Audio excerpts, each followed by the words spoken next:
Shalom Bapak Ibu dan saudara-saudara yang dikasihi Tuhan.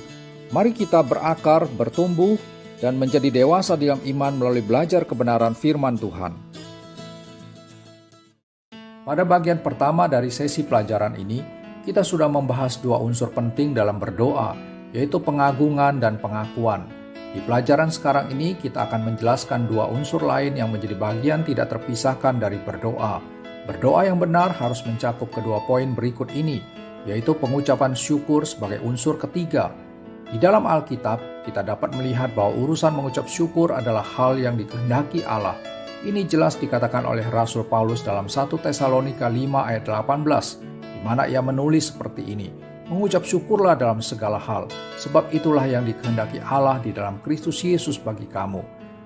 Di Injil Lukas 17 ayat 17-18, pertanyaan retoris yang dilontarkan Tuhan Yesus ketika ia berkata, "Bukankah ke-10 orang kusta tadi semuanya telah menjadi tahir?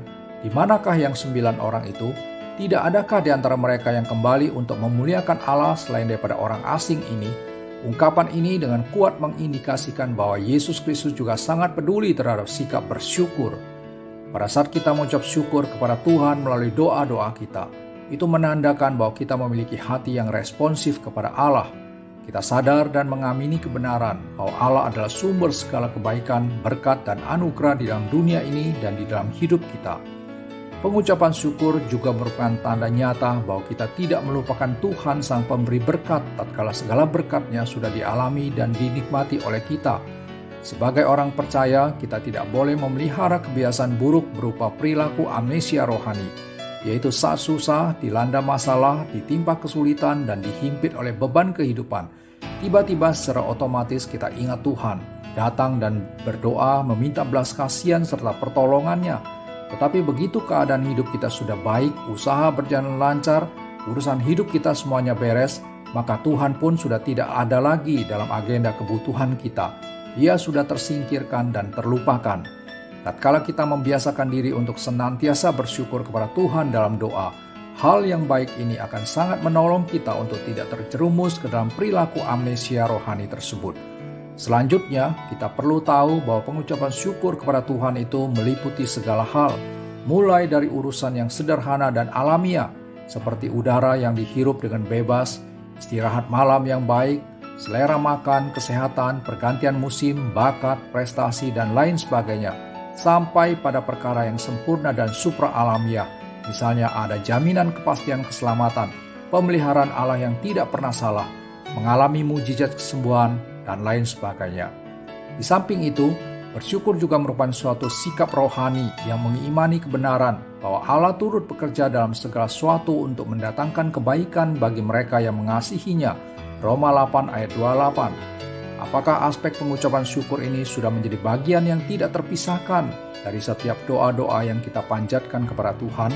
Marilah kita belajar untuk tidak pernah lupa bersyukur kepada Tuhan yang telah menyelamatkan dan memelihara kehidupan kita di setiap waktu. Keempat, unsur permohonan.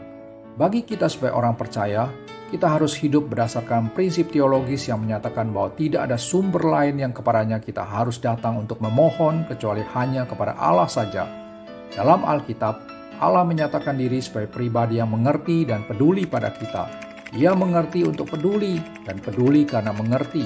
Ibrani 4 ayat 15 dan 16. Sebab itu, di tengah keterbatasan dan kelemahan kita sebagai manusia, adalah hal yang sangat tepat bila kita datang kepada Tuhan melalui doa untuk menaikkan berbagai permohonan kita kepadanya. Paulus mengatakan, "Janganlah hendaknya kamu khawatir tentang apapun juga, tetapi nyatakanlah dalam segala hal keinginanmu kepada Allah dalam doa dan permohonan dengan ucapan syukur." Filipi 4 ayat 6.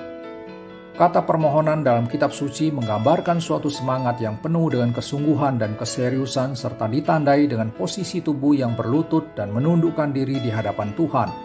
Ini bisa dilihat di 1 Raja-Raja 8 ayat 54. Permohonan berarti kita mau tunduk pada kedaulatan Allah, bersedia untuk taat pada kehendaknya dan sungguh-sungguh mencari perkenanannya.